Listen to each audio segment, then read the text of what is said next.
ସକାଳୁ ସକାଳୁ ଅଫିସ୍ ଗଲାବେଳକୁ ଆଖିକୁ ନିଦ ଆସିଯାଏ କାର୍ରେ ବସିବା କ୍ଷଣି। ସମ୍ଭାଳିବା ଭାରି କଷ୍ଟ। ଭୁବନେଶ୍ୱରରୁ ପ୍ରୋଜେକ୍ଟ 2 ଘଣ୍ଟାର ରାସ୍ତା। ସବୁଦିନେ 2 ଜଣ ସହଯାତ୍ରୀ ଥାଆନ୍ତି। ଚଣ୍ଡିଖୋଲ ପହଞ୍ଚିଗଲେ ଡ୍ରାଇଭର ଗାଡ଼ି ରଖନ୍ତି। କପେ କପେ ଗରମ ଚା ପିଇଲା ପରେ ନିଦ ପୁରା ଛାଡ଼ିଯାଏ। ଆରମ୍ଭ ହୋଇଯାଏ ଟିକେ ଥଟ୍ଟା ମଜା, ଗୁଲିଗପ ଆଉ ସାମ୍ପ୍ରତିକ ରାଜନୀତି ବିଷୟରେ ଆଲୋଚନା। କାର୍ ଭିତର ପରିବେଶ ସରଗରମ ହୋଇଉଠେ। ସମୟ ସମୟରେ ଅଫିସ୍ ରାଜନୀତିକୁ ନେଇ ସହଯାତ୍ରୀ ଦ୍ୱୟ ଯୁକ୍ତିତର୍କ ଆରମ୍ଭ କରିଦିଅନ୍ତି। ମୋତେ ସେମାନଙ୍କୁ ଚୁପ୍ କରିବାକୁ ପଡ଼େ। ଚଣ୍ଡିଖୋଲରୁ ପ୍ରାୟ ଅଧଘଣ୍ଟା ପରେ ଆମକୁ ବ୍ରାହ୍ମଣୀ ପୋଲ ପାର କରିବାକୁ ହୁଏ। ପ୍ରାୟ ଅଧିକାଂଶ ଦିନ ପୋଲ ମରାମତି କାମ ଚାଲୁଥିବାରୁ ପୋଲ ପୂର୍ବରୁ ଟ୍ରକ୍ମାନଙ୍କର ଲମ୍ବା ଲାଇନ୍ ଆମ ଆଗରେ ଲାଗିଯାଏ। ବାସ୍ ସେଇଠି କଥା ସରିଲା। ସମସ୍ତେ ବ୍ୟସ୍ତ ବିବ୍ରତ ହୋଇପଡ଼ୁ, କାହିଁକିନା ଅଧଘଣ୍ଟା ଭିତରେ ଅଫିସରେ ନ ପହଞ୍ଚିଲେ ସମସ୍ୟା। ମାତ୍ର ଆମର ଏହି ଅସହାୟ ଅବସ୍ଥାକୁ ସତେ ଯେପରି କିଛି ଲୋକ ଅପେକ୍ଷା କରି ବସିଥାନ୍ତି। ବ୍ରିଜ ପୂର୍ବରୁ ଥିବା କିଛି ଜଳଖିଆ ଦୋକାନୀ ପାଟି କରନ୍ତି, ଆଜ୍ଞା ଗରମ ପୁରୀ, ଉପମା, ଇଡଲି ସବୁ ଅଛି। ଆଜ୍ଞା ଗରମ ପୁରୀ, ଉପମା ସବୁ ଅଛି ଆଜ୍ଞା। ବେଳେବେଳେ ଆମେ କିଛି ନ କହିଲେ ମଧ୍ୟ ଡ୍ରାଇଭର ଜଣକ ଚଟାପଟ ଯାଇ କିଛି ଖାଇଦେଇ ଆସେ, କାରଣ ସେ ଭଲ ଭାବେ ଜାଣିଥାଏ 10-15 ମିନିଟ୍ ଭିତରେ ଗାଡ଼ି ଆଗକୁ ବଢ଼ିପାରିବନି। ଯେନ୍ ତେନ୍ ପ୍ରକାରଣ ଆମେ ସେଠାରେ 20 ମିନିଟ୍ ପାଖାପାଖି ଅଟକି ଯାଉ। ଏହା ପ୍ରାୟ ନୀତିଦିନିଆ ଘଟଣା। କିଛି ଦିନ ପରେ ସେଠାରେ କିଛି ନୂତନ ଲୋକଙ୍କ ଆବିର୍ଭାବ ହେଲା। ଉଦ୍ଦେଶ୍ୟ କିଛି ରୋଜଗାର। ତାଳି ମାରି ଗୋଟେ ହାତ ବଢ଼ାଇ ଦେବେ। ପଇସା ପାଇଲା ପରେ ମୁଣ୍ଡରେ ହାତ ଥାପି ଆଶୀର୍ବାଦ ଦେବେ। ଯେଉଁ ରାସ୍ତାରେ ଭିଡ଼ ବା ଟ୍ରାଫିକ୍ ଜାମ୍, ସେଇଠି ଏମାନେ। ଆପଣମାନେ ଏମାନଙ୍କୁ ନିଶ୍ଚୟ ଜାଣିଥିବେ। ଖୁବ୍ କମ୍ରେ 10 ଟଙ୍କା ଦେବାକୁ ପଡ଼େ। ନହେଲେ ନଛଡ଼ବନ୍ଧା ସେମାନେ। ଆମେ ଚିନ୍ତା କଲୁ, ସପ୍ତାହରେ ତ 5 ଦିନ ଆମେ ଯିବା ଆସିବା କରୁଛେ। ଡ୍ରାଇଭରକୁ ପ୍ରତି ମାସରେ ଟଙ୍କା 200 ଦେଇଦେଲେ ସେ ତାଙ୍କ କଥା ବୁଝିବ। ସେଇଆ ବି ହେଲା। ସେ କିନ୍ନର ଦଳ ଆସନ୍ତି, ଡ୍ରାଇଭରଠାରୁ 10 ଟଙ୍କା ନେଇଯାଆନ୍ତି। ସେମାନେ ଖୁସି, ଆମେ ବି ଖୁସି। ସେମାନଙ୍କୁ ଦେଖିଲେ ମୋତେ ଖୁବ୍ ଡର ଲାଗେ, କାହିଁକିନା ଆଗ ଓ ପଛରେ ଥିବା ଗାଡ଼ି ଯଦି ପଇସା ନ ଦେଲେ ସେମାନେ ରାସ୍ତାରେ ବସିଯିବେ। ଏମିତି ବି ହୁଏ କେତେବେଳେ କେମିତି ଗାଡ଼ିର ଚାବି ନେଇଯାଆନ୍ତି, ଆଉ କେତେବେଳେ ଯୁକ୍ତିତର୍କ ଆରମ୍ଭ କରିଦିଅନ୍ତି ଚଢ଼ା ଗଳାରେ। କିନ୍ତୁ ଏମାନଙ୍କ ସାଙ୍ଗରେ ଥିବା ଜଣେ କିନ୍ନର ଟିକେ ଭିନ୍ନ ସ୍ୱଭାବର। ସେ କେବେ ପାଟିତୁଣ୍ଡ କରିବାର ମୁଁ ଦେଖିନାହିଁ, କିମ୍ବା କାହାଠୁ ଜବରଦସ୍ତି ପଇସା ମାଗିବାର ଦେଖିନାହିଁ। ସେ ରଙ୍ଗୀନ ଶାଢ଼ୀ ପିନ୍ଧିନଥାନ୍ତି, କିମ୍ବା ମୁହଁରେ ଜିଙ୍କ ମିଶା ଚକମକ କରୁଥିବା ପାଉଡର ଲଗାଇ ନଥାନ୍ତି। ଖଣ୍ଡିଏ ଧଳା ଶାଢ଼ୀ, ମୁଣ୍ଡରେ ଚନ୍ଦନ ଟିକା।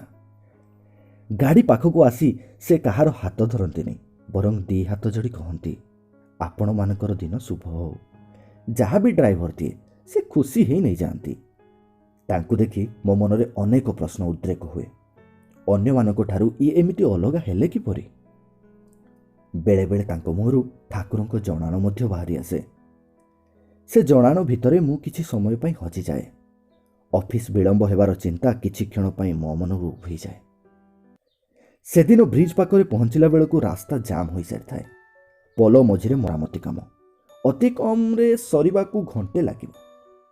ଭାଗ୍ୟକୁ ଆଦରି କିଛି ସମୟ ରାସ୍ତାରେ ପଡ଼ି ରହିବା ଛଡ଼ା ଅନ୍ୟ କିଛି ଉପାୟ ନଥିଲା।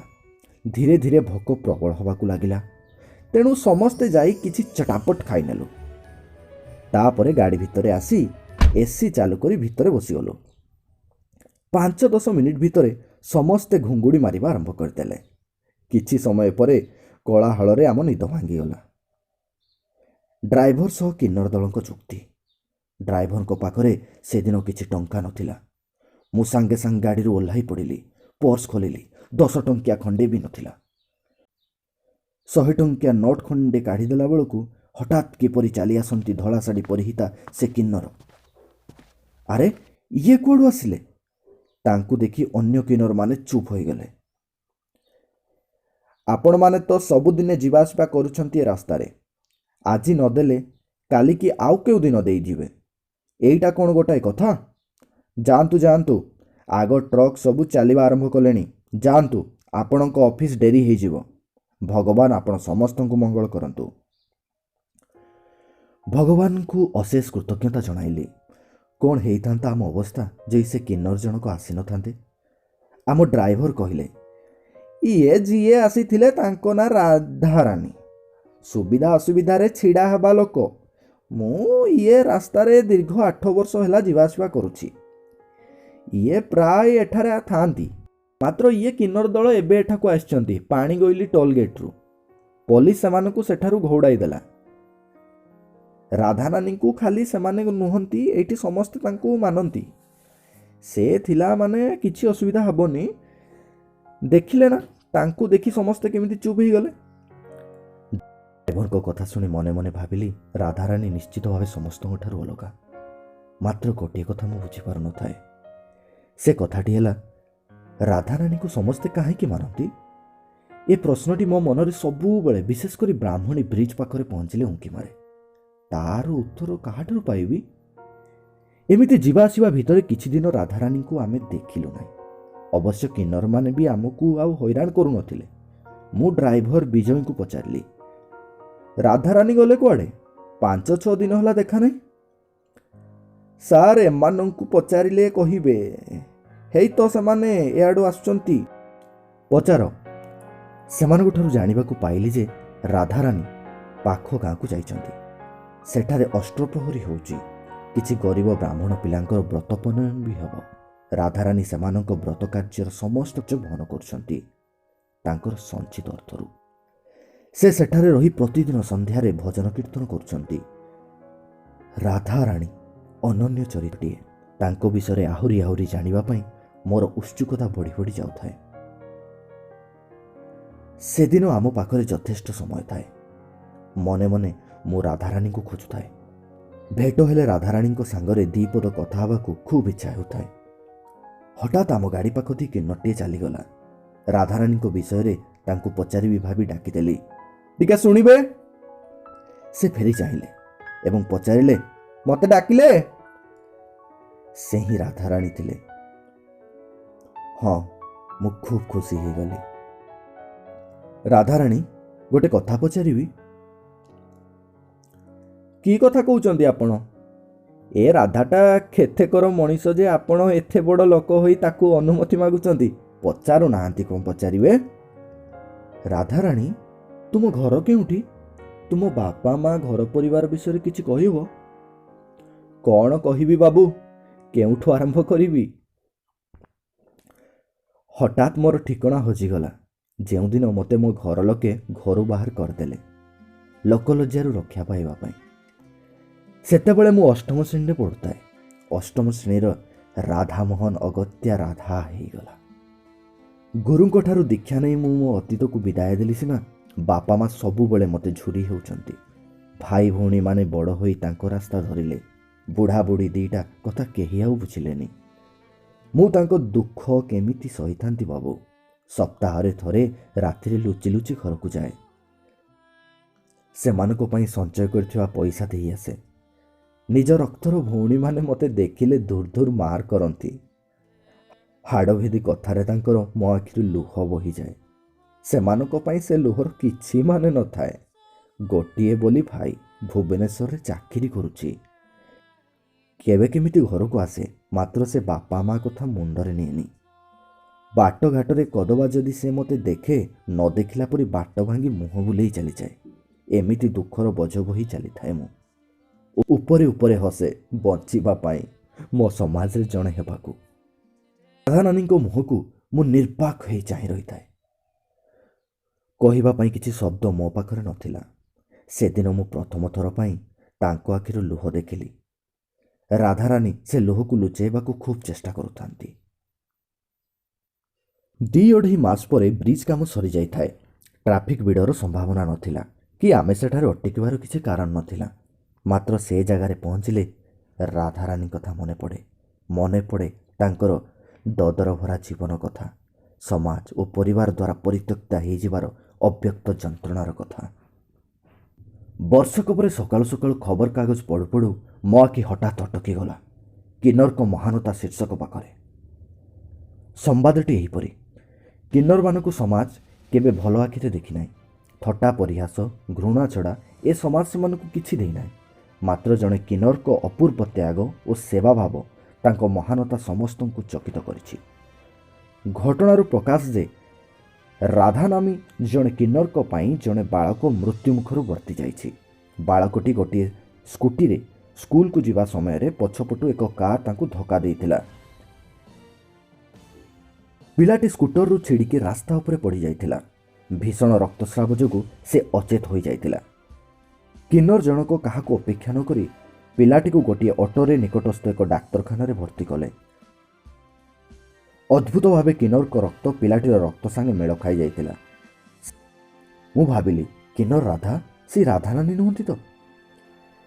ଏହି ସମୟରେ ପେପରବାଲା ଆସି ସମ୍ବାଦ ଖବରକାଗଜଟି ଦେଇଗଲା। କାଗଜଟି ଓଲଟାଇଲି। ସେଥିରେ ବି ସେ ସମ୍ବାଦଟି ଥିଲା। ସେଥିରେ ଥିବା ଫଟୋଟି ଦେଖି ସନ୍ଦେହ ମୋର ଦୂର ହୋଇଗଲା। ସେ ହିଁ ରାଧାରାଣୀ। ଖବରକାଗଜ ଅଫିସକୁ ଫୋନ୍ କଲି।